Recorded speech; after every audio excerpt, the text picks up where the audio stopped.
pessoas queridas, tudo bem com você? Seja bem-vinda, seja bem-vindo ao canal do YouTube do Que Concursos. Se você está aqui pela primeira vez, eu sou Raquel Tinoco, professora de Direito Eleitoral. Temos conversado sobre a disciplina por intermédio de questões de provas anteriores. E hoje eu trago para você TRE São Paulo 2017, Fundação Carlos Chagas, cargo de analista judiciário, área judiciária, dividir a prova em 2 etapas. Então hoje, primeira parte de analista judiciário, área judiciária. Nós já vimos as questões de técnico judiciário, área administrativa e também de analista judiciário, área administrativa. Se você chegou agora sem material, não tem problema. Basta clicar no link da descrição do vídeo em uma pasta no Drive com o meu nome e baixar o material para acompanhar a aula. O material estará identificado com a data e horário da live de hoje. Mas você pode acessar esse material de outras 2 formas. Se você tem Instagram, e aí convido você a me seguir, @Prof. Raquel Tinoco, link da bio do Instagram. E se você não tem Instagram, blog Professora Raquel Tinoco, este e todos os outros materiais das lives passadas. Não esqueça de deixar o seu like e de inscrever-se no canal, caso você ainda não esteja inscrito ou inscrita. Então vamos lá? Essa prova, ela exigiu, além do conhecimento da letra da Constituição da República e das leis eleitorais, jurisprudência do TSE, jurisprudência do STF. E a Fundação Carlos Chagas, ela veio com outro olhar sobre os assuntos abordados na prova. Isso mesmo. A Fundação Carlos Chagas, durante muito tempo, foi conhecida como uma banca tradicionalmente literal. Ela não inventava muito. Na realidade, ela é, ainda hoje, uma das bancas que menos inventa. Certo? Mas agora, de vez em quando, ela vem com as chamadas situações hipotéticas. São aqueles probleminhas que exigem que você faça uma análise antes de aplicar a lei. Então, vamos lá? Vamos conhecer como ela abordou os assuntos nesta prova? Então, já trago para você, primeira questão. Dentre os candidatos que pretendem disputar a eleição para governador, estão um prefeito municipal no exercício de seu 2º mandato consecutivo e um militar com mais de 10 anos de serviço, para que sejam elegíveis de acordo com as normas constitucionais ABCDE. Então, vamos lá. O que é importante neste enunciado, professora Raquel, para eu resolver a questão? Primeira coisa, ambos querem disputar o cargo de governador. Um candidato já é prefeito. Dizer que ele está em seu 2º mandato consecutivo nesta questão não tem relevância. Não tem. Estivesse ele em seu 1º mandato, não teria outra conduta senão a indicada no texto constitucional. Haveria relevância se ele, sendo prefeito, em seu 2º mandato consecutivo, quisesse disputar mais uma vez o mandato de prefeito. Ele pode? 3º mandato consecutivo de prefeito? Não pode. Então, aí sim haveria relevância para essa indicação no enunciado. Aqui, irrelevante. Agora, o militar tem mais de 10 anos de serviço. Isso é importante? Isso é muito importante, porque estamos diante de um militar estável. Muda de figura. As coisas mudam se ele é estável ou não estável? Claro que mudam. Claro que as coisas mudam se ele é estável ou não estável. Então, se ele tem menos de 10 anos de serviço, o afastamento dele será definitivo, porque ele não é estável. Ele não poderá permanecer na corporação enquanto participa do processo eleitoral. Se ele tem mais de 10 anos de serviço, ele já é estável. Então, sim, a Constituição da República traz regras diferentes para o militar com menos de 10 anos e para o militar com mais de 10 anos de serviço. Por isso, é importante, é relevante essa indicação aqui no enunciado. Então, vamos agora corrigir a questão? Vamos sim. Para que sejam elegíveis de acordo com as normas constitucionais, letra A. Ambos devem renunciar aos cargos que ocupam até 6 meses antes do pleito. Ambos. Onde você viu na Constituição da República que militar precisa renunciar ao cargo que ocupa para disputar mandato eletivo? Em lugar nenhum? Pois é, você está certa, você está certo, em lugar nenhum. Não se exige renúncia do militar, exige-se renúncia do prefeito. A renúncia prevista no texto constitucional, ela é aplicável unicamente ao chefe do Poder Executivo. Essa questão está fundamentada no artigo 14, parágrafos 6º e 8º da Constituição. Então, a renúncia exigida no texto, ela se aplica ao chefe do Poder Executivo. Ela não se estende ao militar, esteja ele estável ou não. Entendeu? Então, não existe renúncia para o militar que quer disputar mandato eletivo. Está errado. Letra B. Ambos devem renunciar aos cargos que ocupam até 3 meses antes do pleito. Diz para mim, onde você viu renúncia pelo prazo de 3 meses na Constituição da República? Ah, em lugar nenhum? Então, de novo, acertou. Não existe esse prazo de renúncia no texto constitucional. Não. Se essa questão fosse uma questão fundamentada na LC 64/90, tá bom, você até poderia então ter o quê? Ah, eu fiquei em dúvida, prof, se eram 3 meses, se eram 6 meses, se eram 4 meses, mas aqui ela está fundamentada no texto constitucional. Olha só, normas constitucionais. Então, não há que se falar aqui em renúncia até 3 meses antes do pleito, porque se eu estou na Constituição da República, isso não está previsto lá. Não existe esta previsão. A previsão de renúncia no texto constitucional traz o prazo de 6 meses. O prazo de 6 meses. Então, volto para cá. Não tem renúncia de 3 meses no texto constitucional. Então, está errada. Letra C. Ambos devem afastar-se dos cargos que ocupam até 6 meses antes do pleito, sendo que o militar, se eleito, passará automaticamente no ato da diplomação para a inatividade? Pois é.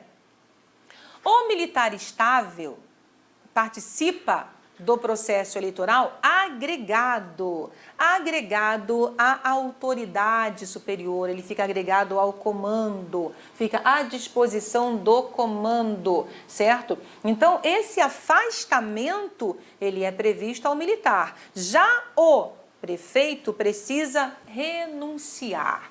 É renúncia, é afastamento definitivo, não é afastamento temporário. Então está errado. O prefeito precisa renunciar, renúncia até 6 meses antes do pleito. Letra D. O prefeito deve renunciar ao mandato até 6 meses antes do pleito, ao passo que o militar deve ser agregado pela autoridade superior e, se eleito, passará automaticamente no ato da diplomação para a inatividade, cópia do texto constitucional. Aí sim, prefeito renuncia até 6 meses antes do pleito porque ele é prefeito e quer ser governador, então outro mandato eletivo.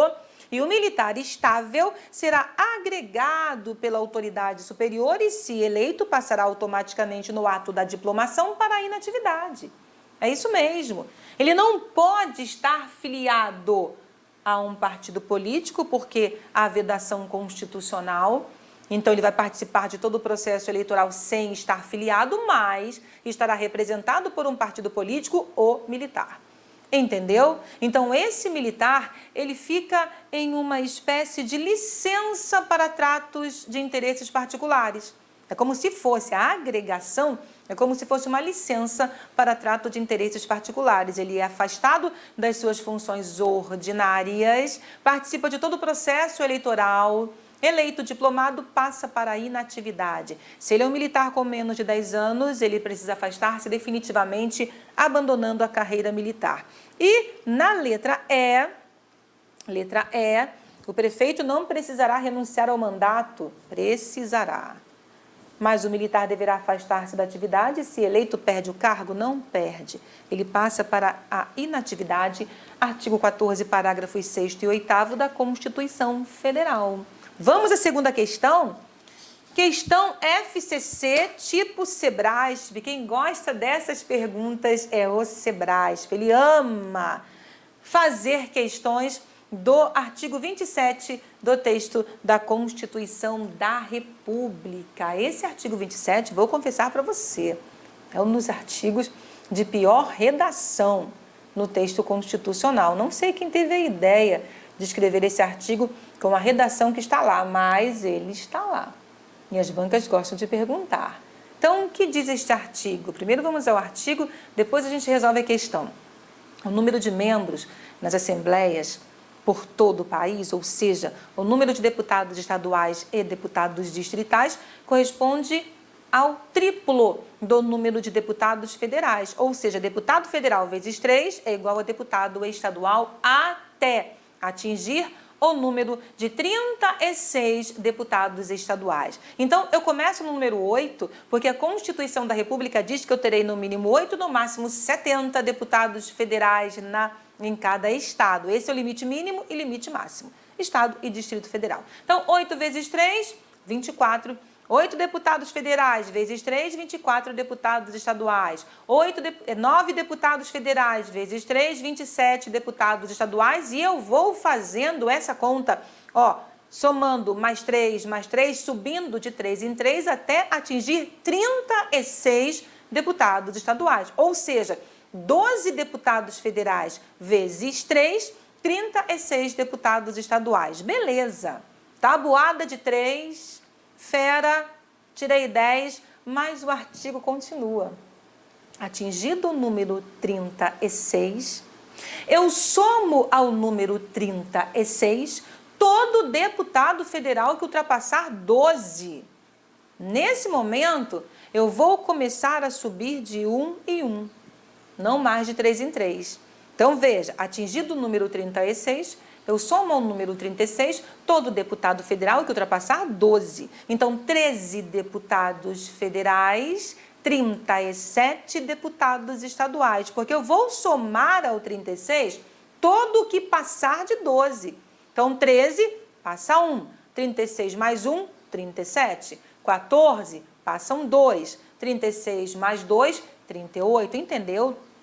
Eu tenho 14 deputados federais, 38 deputados estaduais. Mas existe uma outra forma de resolver essa questão, tranquilo.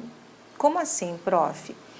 Então, apareceu para você em prova 8 deputados federais, 9 deputados federais, 10 deputados federais, 11 deputados federais, 12 deputados federais, basta multiplicar por 3 para chegar ao número de deputados estaduais. Agora, apareceu para você 13 deputados federais, 14, 15, 16, até 70, ou seja, apareceu para você em prova número maior que 12, acima de 12 deputados federais, basta somar o número 24. 13 deputados federais mais 24, vou achar o número de deputados estaduais. E você faz essa conta, você pode testar em casa para ver se não vai dar certo. Ao invés de você fazer toda aquela equação, 36 mais deputados federais menos 12, para que você possa somar o que ultrapassar 12, ao invés disso, some 24. 13 mais 24, 14 mais 24, 15 mais 24, até 70 mais 24. E eu tenho certeza que você encontrará o número exato de deputados estaduais. Então, acima de 12 deputados federais mais 24, você encontra deputados estaduais. Ah, Raquel, mas olha, eles me colocaram aqui no enunciado o número de deputados estaduais. Você faz o inverso. A partir de 37 deputados estaduais, você subtrai 24. Não é? Então tá, hein? Agora que você já sabe como funciona, vamos lá. Quantos deputados federais eles indicaram? Quantos deputados federais eles indicaram? 50. 50 deputados federais, eu quero achar deputados estaduais. 50 é maior que 12? Claro que é, então eu vou somar 24, ou seja, eu terei 74 deputados estaduais em um estado da federação, onde há 50 deputados federais. Resposta letra D. Viu só? Resposta letra D, 74 deputados estaduais para um estado com 50 deputados federais. Olha o artigo. O número de deputados à Assembleia Legislativa, não esqueça que eu também tenho Câmara Legislativa, Distrito Federal, corresponderá ao triplo da representação do Estado na Câmara dos Deputados e atingido o número de 36 deputados estaduais, será acrescido de tantos quantos forem os deputados federais acima de 12. Fala sério, né, gente? Que artigo é esse? Quem teve essa ideia?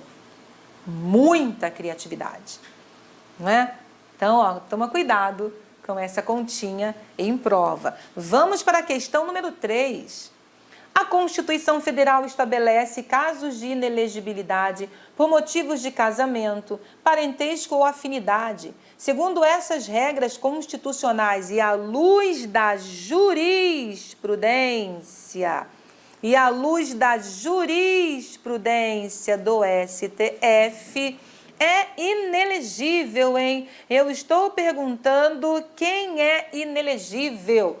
Então, vamos lá. Casamento, parentesco ou afinidade, eu tenho o artigo 14, parágrafo 7º da Constituição Federal, que é a inelegibilidade reflexa.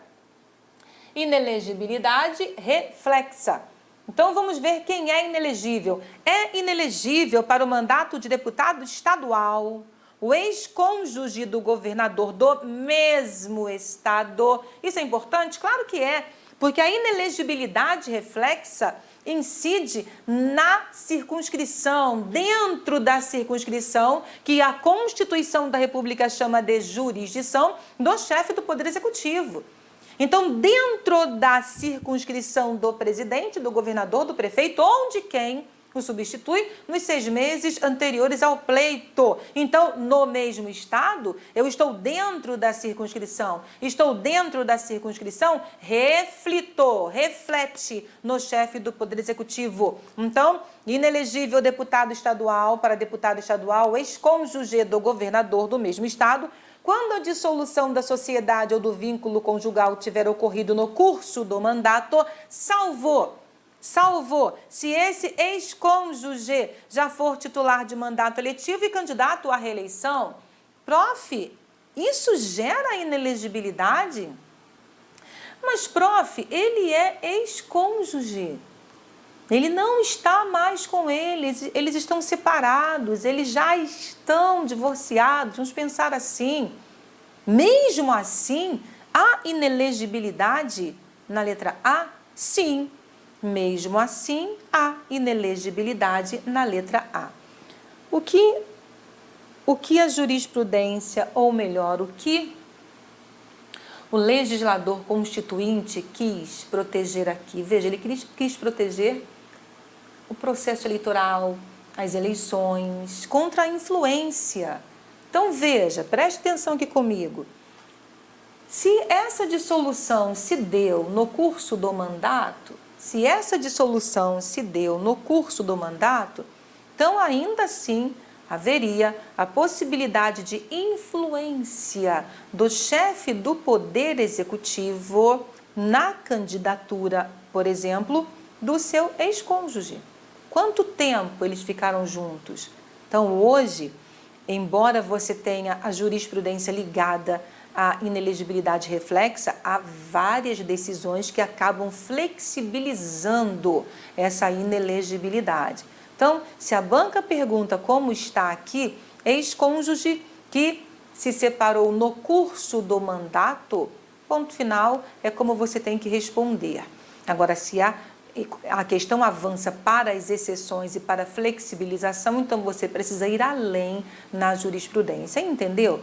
Se a dissolução se deu no curso do mandato, então sim, houve influência, ou poderia ter havido influência do chefe do Poder Executivo, ou favorecimento do chefe do Poder Executivo quanto à candidatura desse ex-cônjuge. Então, essa é a resposta. Então, vamos lá nas demais. Prefeito, vamos ver aqui, deputado inelegível para o mandato de deputado estadual, ou cônjuge deputado estadual, ou cônjuge de prefeito de município do mesmo estado? Não, porque prefeito, ou deputado estadual, ou cônjuge de prefeito de município do mesmo estado. Não, porque, deputado estadual é legislativo. Não se fala em inelegibilidade reflexa a partir do legislativo. E outra coisa, deputado estadual não está dentro da circunscrição do prefeito. Quem está dentro da circunscrição do prefeito é o cargo de prefeito, vice-prefeito e vereador. Certo? Deputado estadual está em outra circunscrição. É inelegível para o mandato de deputado estadual o parente consanguíneo ou afim até o 3º grau do governador do mesmo estado? Não, até o 2º grau. A partir do 3º grau, afastada a inelegibilidade reflexa. Estaria inelegível para o mandato de presidente da República o cônjuge do prefeito? Preste atenção. Mesma coisa, estaria inelegível para o mandato de presidente da República o cônjuge do prefeito? Então, ele é prefeito e o seu cônjuge quer ser presidente da República. De novo, da menor circunscrição para a maior circunscrição, não reflete. A circunscrição, o reflexo se dá, deixa eu mostrar para você. O reflexo se dá aqui, o reflexo se dá de cima para baixo, dentro da circunscrição. Então, para que a inelegibilidade reflexa acontecesse, o cargo tem que estar dentro da circunscrição do prefeito, certo? E não é uma pirâmide, dentro da circunscrição do prefeito. Mas presidente está fora da circunscrição do prefeito, é outra circunscrição, então não tem inelegibilidade aqui. Agora, se ele fosse presidente e o cônjuge quisesse ser prefeito, aí sim, é inelegível para o mandato de governador, o cônjuge de deputado estadual do mesmo estado, salvo se já titular de mandato eletivo e candidato à reeleição. É inelegível? Não. Se ele é titular de mandato eletivo e candidato à reeleição, essa condição afasta a inelegibilidade reflexa, entendeu? Vamos ao fundamento? Essa questão está fundamentada no artigo 14, parágrafo 7º da Constituição da República Federativa do Brasil de 1988, e eu devo levar em consideração a jurisprudência do STF e do TSE. Súmula vinculante número 18 do STF. A dissolução da sociedade ou do vínculo conjugal no curso do mandato não afasta a inelegibilidade prevista no parágrafo 7º do artigo 14 da CF, é a resposta à questão. Mas o STF, em julgados, tem entendido que a súmula vinculante 18 não se aplica aos casos de extinção do vínculo conjugal pela morte. Então, é uma exceção. Em caso de falecimento, eu afasto a inelegibilidade reflexa. Mas, basta saber isso, prof? Não. Então, prof, falecimento em qualquer época, vem a súmula número 6 do TSE. São inelegíveis Para o cargo de chefe do Executivo, o cônjuge e os parentes indicados no parágrafo 7º do artigo 14, ou seja, parentes consanguíneos ou afins até o 2º grau ou por adoção, do titular do mandato, salvo se este titular do mandato reelegível tenha falecido, renunciado ou se afastado definitivamente do cargo até 6 meses antes do pleito. Até 6 meses antes do pleito. Se isso acontecer dentro dos 6 meses antes do pleito, a inelegibilidade permanece. Entendeu? Salvo se este titular reelegível, por quê? Porque se este titular estiver no seu segundo mandato eletivo, se ele estiver no seu segundo mandato eletivo, a inelegibilidade permanece para o mesmo cargo. Então, prefeito em seu segundo mandato eletivo, certo? Então, ó, não é reelegível. Ele não tem como ser eleito para um terceiro mandato. Então, caso seja reelegível, certo? Então, nesse caso, ó, inelegibilidade, são inelegíveis para o cargo de chefe do Executivo, os parentes indicados, parentes do titular do mandato, salvo se este reelegível, aí sim, ó, é a exceção. A não ser que o titular, podendo candidatar-se à reeleição, tenha falecido, renunciado ou se afastado definitivamente do cargo até 6 meses antes do pleito. Beleza? Porque em determinadas situações, mesmo que ele se afaste definitivamente nos 6 meses antes do pleito, eu não posso concorrer ao mesmo cargo. Seria terceiro mandato eletivo consecutivo em um mesmo núcleo familiar. Então, por isso que eu digo para você, nem tudo que diz respeito às inelegibilidades está no texto constitucional. É preciso conhecer a interpretação jurisprudencial. Questão número 4. Dora, candidata a prefeita de São Paulo, pela primeira vez durante toda a sua campanha, realizou na véspera das eleições propaganda eleitoral paga por meio de um anúncio publicado em determinada página de um jornal, no qual constou, de forma visível, o valor pago pela inscrição. A propaganda realizada por Dora é, atenção! O que é importante aqui, hein? O que é importante aqui? O momento em que essa propaganda foi realizada. O momento em que essa propaganda foi realizada. A propaganda foi realizada na véspera das eleições. Será que pode? Vamos ver. A propaganda realizada por Dora é regular, desde que tenha sido utilizado o espaço máximo de 1/8 de página, se tratar de jornal padrão, e de 1/4 de página, se tratar de tabloide. Beleza, o tamanho do espaço está corretíssimo, Dora. Parabéns, mas Dora, atenção, você esqueceu de ler a Lei 9504 de 97. A sua propaganda não é regular, Dora, não é regular. Por quê? Porque a propaganda na imprensa escrita é admitida até a antevéspera das eleições. Então, veja, Dora, é irregular, pois quando realizada na imprensa escrita, a propaganda é permitida até a antevéspera das eleições. Antevéspera das eleições, Dora. Você esqueceu de ler a lei ou a cartilha da propaganda eleitoral do seu partido para aquele processo eleitoral. É sim, propaganda paga. Irregular, pois é proibida a sua realização mediante pagamento? Não, não é proibida. Ao contrário, ela é propaganda paga. Vamos conferir? Gabarito, letra B, fundamento, Lei 9504 de 1997, artigo 43. São permitidas até a antevéspera das eleições, a divulgação paga na imprensa escrita e a reprodução na internet do jornal impresso. Ó, a divulgação o quê? Paga. Divulgação paga. Propaganda gratuita é a propaganda no rádio e na TV. Horário gratuito da propaganda eleitoral no rádio e na TV. Na imprensa escrita e a reprodução na internet do jornal impresso de até 10 anúncios de propaganda eleitoral por veículo em datas diversas para cada candidato, no espaço máximo por edição de 1/8 de página de jornal padrão e de 1/4 de página de revista ou tabloide. Deverá constar do anúncio de forma visível o valor pago pela inserção.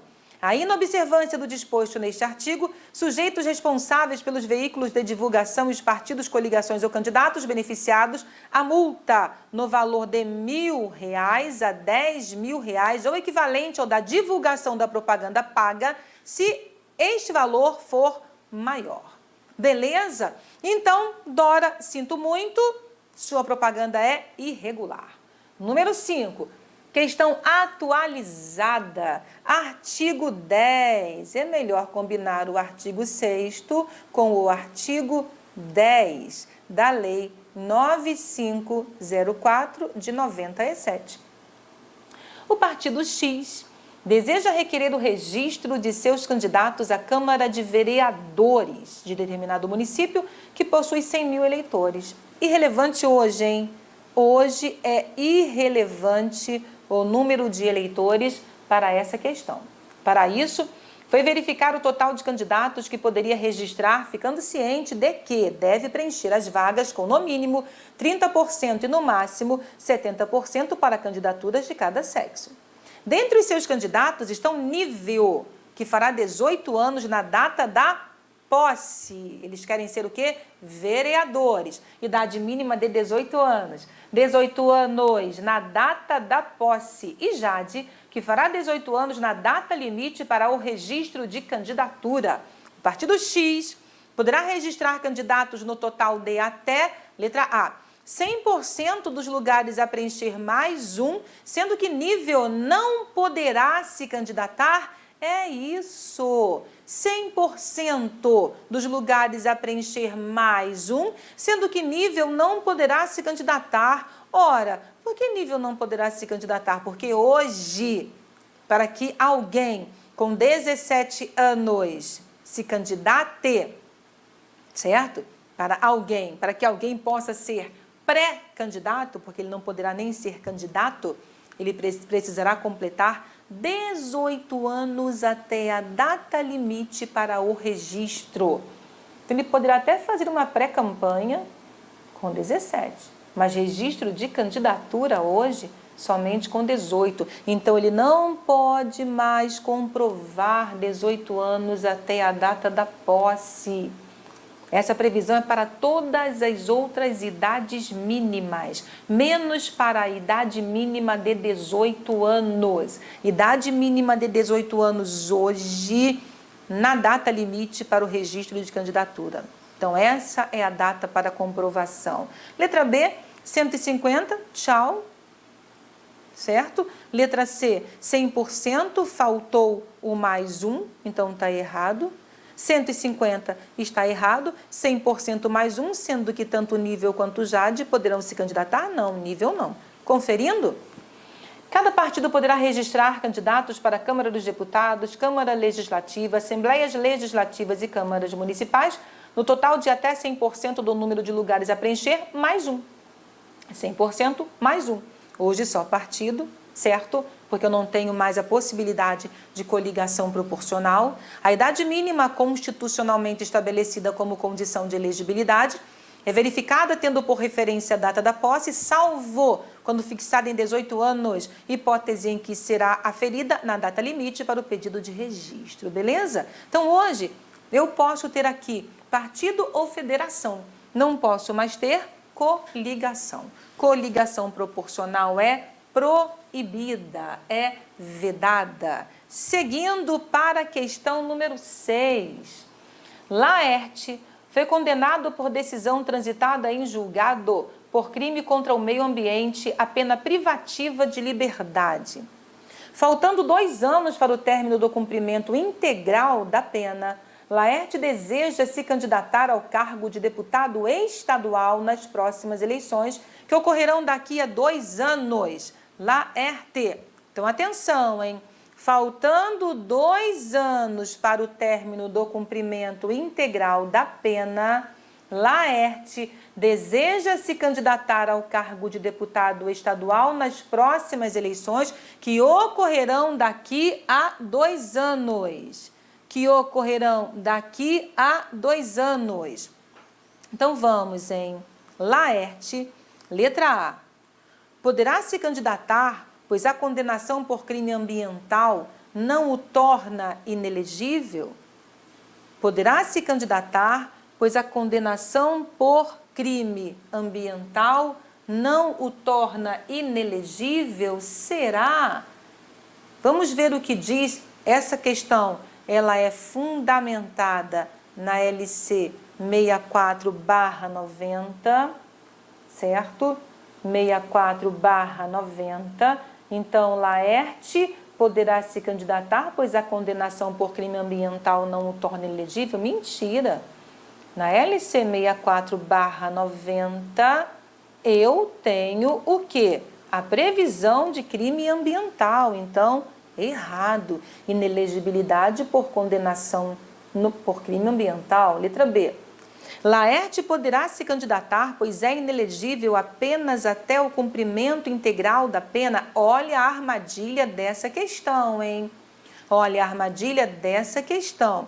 Veja, Laerte foi condenado por decisão transitada em julgado, não precisava, bastava a decisão de órgão colegiado, mas ele foi condenado por decisão transitada em julgado por crime contra o meio ambiente, a pena privativa de liberdade, foi preso. Então, faltando 2 anos para o término do cumprimento integral da pena, Laerte deseja se candidatar ao cargo de deputado estadual, que vai ocorrer, a eleição que vai ocorrer daqui a 2 anos. Então, você até poderia pensar, bem, faltam 2 anos para ele cumprir a pena, a eleição só vai acontecer daqui a 2 anos, então Laerte é elegível. Ele terá cumprido a pena quando a eleição de deputado estadual ocorrer. Mas olha, a inelegibilidade incide, a inelegibilidade de 8 anos incide após o cumprimento da pena. Entendeu? Desde a condenação até o prazo de 8 anos após o cumprimento da pena. Então, depois que ele cumprir a pena, ele ainda terá 8 anos de inelegibilidade. Ele ainda terá 8 anos de inelegibilidade. Então, a letra B está errado. Não basta o cumprimento da pena para a incidência da inelegibilidade da LC 64/90. Letra C. Laerte não poderá se candidatar, pois é inelegível desde a condenação até o transcurso do prazo de 8 anos após o cumprimento da pena. Após o cumprimento da pena. Então, se ele não pode se candidatar, a letra D já era. Não poderá se candidatar, pois é inelegível desde a condenação até o transcurso do prazo de 10 anos? Não, 8 anos após o cumprimento da pena. Fundamento. LC 64/90 são inelegíveis para qualquer cargo os que forem condenados em decisão transitada em julgado ou proferida por órgão judicial colegiado, desde a condenação até o transcurso do prazo de 8 anos após o cumprimento da pena, por qualquer crime, prof. Não. Pelos crimes previstos na alínea E e contra o meio ambiente e a saúde pública, estão lá. Beleza? Então, gabarito, letra C. Última questão dessa nossa conversa inicial. Isso mesmo, estamos no domingo, primeira conversa semanal sobre direito eleitoral. Considere as seguintes situações hipotéticas. Kiara é servidora pública que possui cargo em comissão e deseja se candidatar a presidente da República. Jairo é comandante da Aeronáutica e deseja se candidatar a vice-presidente da República. O prazo de desincompatibilização, ou seja, o prazo para desincompatibilização de Kiara é de 4 meses antes do pleito e pressupõe apenas seu afastamento de fato, e o de Jairo é de 6 meses depois de afastado definitivamente de seu cargo. Kiara quer ser prefeita ou vice-prefeita? Não. Kiara é diretora, administradora de entidade de classe? Não. Kiara é servidora pública comissionada. Então, o prazo para Kiara não pode ser o prazo de 4 meses. Na realidade, o prazo para Kiara não pode nem ser o prazo de 6 meses. Entendeu? Vamos seguindo, hein? Letra B. 3 meses antes do pleito pressupõe apenas seu afastamento de fato e o de Jairo é de 6 meses depois de afastado definitivamente de seu cargo. Letra C. 3 meses antes do pleito e pressupõe a exoneração do cargo comissionado e o de Jairo é de 4 meses depois de afastado definitivamente do seu cargo. Letra D. Kiara deve se desincompatibilizar 3 meses antes do pleito e pressupõe a exoneração do cargo comissionado e o de Jairo é de 6 meses depois de afastado definitivamente do seu cargo. Isso mesmo! Veja, Kiara está dentro de uma das exceções. Servidor público estatutário ou não, da administração direta ou indireta, servidor comissionado, o prazo é de 3 meses.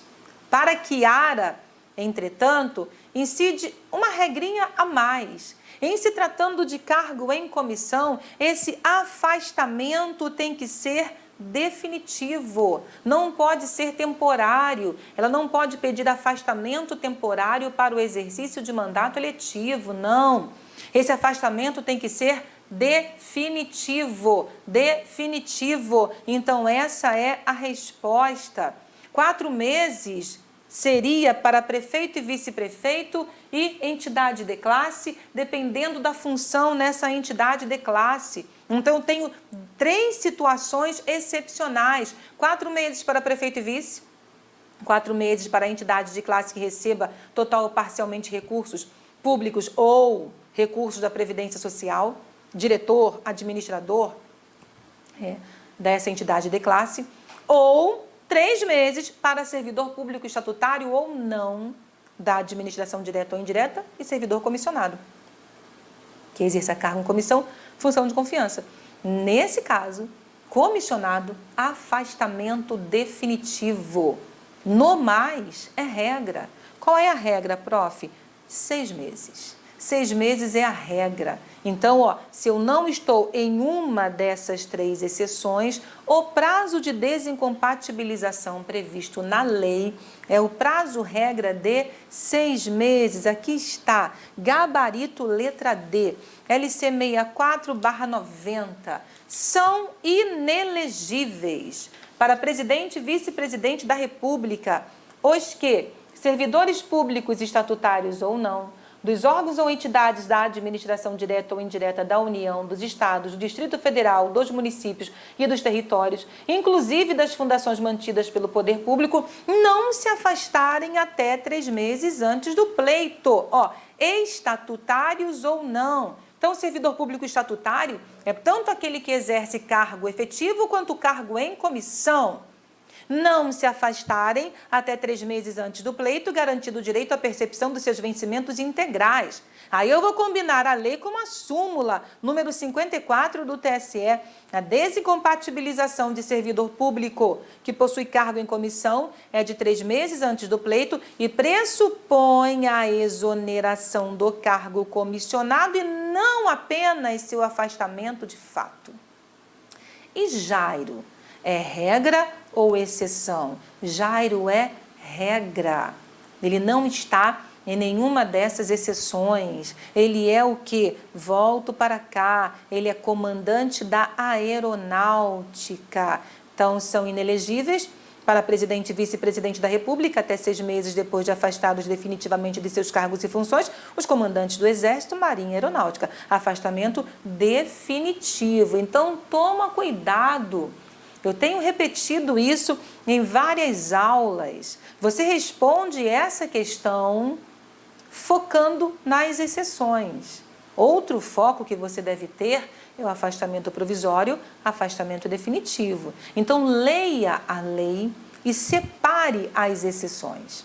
Quais são mesmo as exceções? 4 meses para prefeito e vice, 4 meses para a entidade de classe que receba total ou parcialmente recursos públicos ou da Previdência Social, cargos como presidente, diretor, e 3 meses para servidor estatutário ou não, da administração direta ou indireta. E atenção, hein? Servidor estatutário ou não, não inclui o servidor da Justiça Eleitoral. Para o servidor da Justiça Eleitoral existe uma regra própria prevista no Código Eleitoral. Como ele não pode exercer atividade político-partidária, embora seja um servidor estatutário, o prazo de desincompatibilização será de 6 meses. Entendeu? 6 meses. Então, para início de conversa semanal, a gente para por aqui. Conversou sobre analista ou conversou sobre questões de analista judiciário, área judiciária, TRS São Paulo 2017, Banca Fundação Carlos Chagas. Primeira parte, hein? A segunda parte vem aí. Convido você para amanhã estar aqui conversando comigo mais uma vez sobre direito eleitoral, certo? Então, muito obrigada pela sua presença. Até. Tchauzinho.